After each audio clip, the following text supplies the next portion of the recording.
Bonjour à tous et bienvenue pour un nouveau booktube. Cette semaine-ci, on va vous présenter un magnifique ouvrage appelé « Si c'est un homme » de Primo Levi. Il s'agit du récit autobiographique de Levi qui relate l'expérience de survie dans un camp de concentration. C'est le récit d'une lutte quotidienne dans un environnement inhumain. Le jeune chimiste juif est arrêté en 1943 dans l'Italie fasciste, puis déporté en 1944 dans le camp de concentration d'Auschwitz-Birkenau dans le nord-est de la Pologne. Arrivé à Auschwitz-Birkenau, Primo Levi est jugé apte au travail et intègre un commando de chimistes. Cette équipe de travail spécialisée permettra sûrement sa survie, étant donné qu'elle est privilégiée. Le récit se terminera avec l'arrivée des soviétiques à Auschwitz-Birkenau qui libère le camp et le retour de Primo Levi chez lui à Turin. Ainsi s'achèvera le voyage tragique de Primo Levi qui est un des rares rescapés des camps de la mort. Néanmoins, cette expérience le vouera au suicide qu'il commettra en 1987. Avant de passer à notre argumentation, on vous laisse avec une citation de ce grand homme.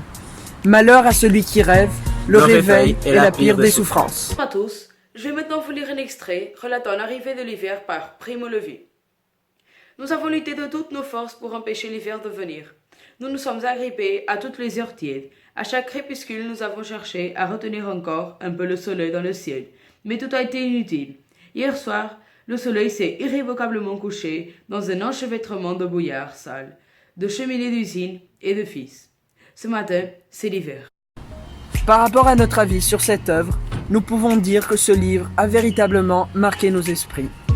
Le fait que Levi relate son histoire de la façon la plus objective possible, sans haine, sans colère, sans oubli également, donne une autre dimension, un autre éclairage sur le Shoah. C'est presque un regard scientifique qu'il porte sur ce lieu d'expérience biologique et sociale, où les hommes de toute nationalité, de tout âge, de toutes origines sociales sont broyés dans l'uniformité, pris dans cette machine de déshumanisation, privés de tout ce qu'ils possèdent, ils deviennent vides, réduits à la souffrance et aux besoins les plus élémentaires, privés de tout discernement et de toute dignité.